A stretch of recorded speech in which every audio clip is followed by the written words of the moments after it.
All right, so November's job numbers were released today, and while the economy added 64,000 private sector jobs for American citizens last month, unemployment did creep up to 4.6, a four-year high, actually. But let me tell you why. I've been saying this since COVID. We never stopped the damage from the COVID shutdowns. We just delayed it by tinkering with interest rates rather than actually matching those rates with the 9% inflation, much like former Fed Chair Paul Volcker did back in the early 80s when inflation was over 11%, unemployment was 6%. Volcker's shocked policy drove interest rates up to like 18% mortgage rates. But we fixed it. We also have slashed hundreds of thousands of jobs under Trump, government jobs, which a lot of those people are now collecting unemployment. We have deported over 2 million people, some of which still have family here who are now receiving unemployment benefits because their head of household is gone. The only way out of this, though, is massive growth that's got to be driven by huge and immediate liquidity, meaning we got to dump interest rates down to like 1% if we have any hope of growing out of this. Steve Moore, former Trump senior economics advisor and author of Trumponomics. All right, Steve, I mean, Powell kind of screwed us on this one. But there is an impending doom here. If we don't get some serious growth, we've got record foreclosures happening too. Yeah, look, first of all, the economy is growing. It's been growing by about a 3.5% rate now for the last 9 months. And that's a good number, much better, much better than when we saw under Biden. So that's a good sign. The jobs report today was, mediocre, but when you talk about restructuring the economy, one of the most important things Trump is doing right now is draining the swamp.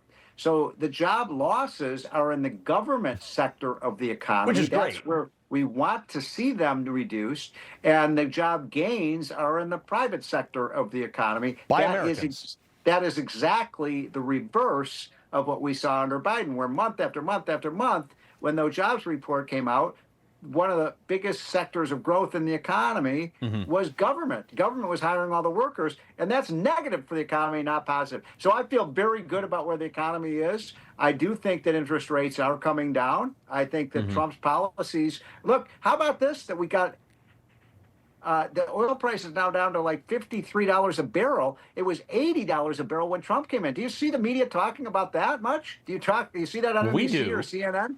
We do. Now there are a lot of states where the gas price now is below $2.50 a gallon. That's, not in Connecticut, but that's awesome for the 31 states. You're living in the wrong state, my friend. No. You go to a red state and you've got, there are 3 states where the price of gas is below $2 a gallon. I know. That's wild to me. That is like 2007 stuff. It's unbelievable. Exactly. Speaker Mike Johnson today highlighting, though, that fraud in the Obamacare system, referencing a report from the Government Accountability Office. Roll this.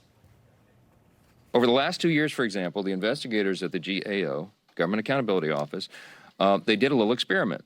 They in 24 different cases, they applied for Obamacare subsidies.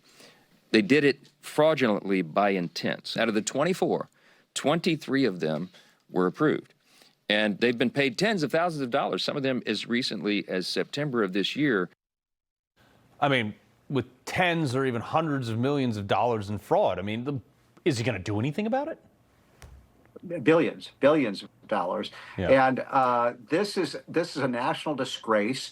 When people cheat the system, they may as well be putting a gun to your head and taking money out of your wallet. That's what's happening with these programs. And it's an epidemic. It's not just Medicare, it's not just Obamacare, it's not just Medicaid, food stamps as well. We're losing hundreds of billions of dollars from people who are fraudulently taking money. And you know what? The Democrats voted in the Senate to just keep the system as it is. Yeah. Don't make any changes to it. But Steve, the other thing too is they all say that it's not happening, but then Johnson put out a video showing this. Roll this real quick. Right. Yeah. Is it true that you want to restore American taxpayer benefits to illegal immigrants? Of course not. If you are undocumented in our country, you cannot get health care from the Affordable Care Act exchange.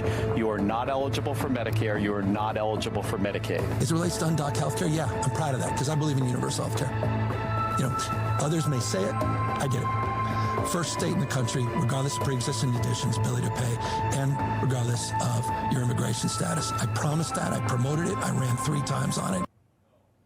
Last 15 seconds to you, sir.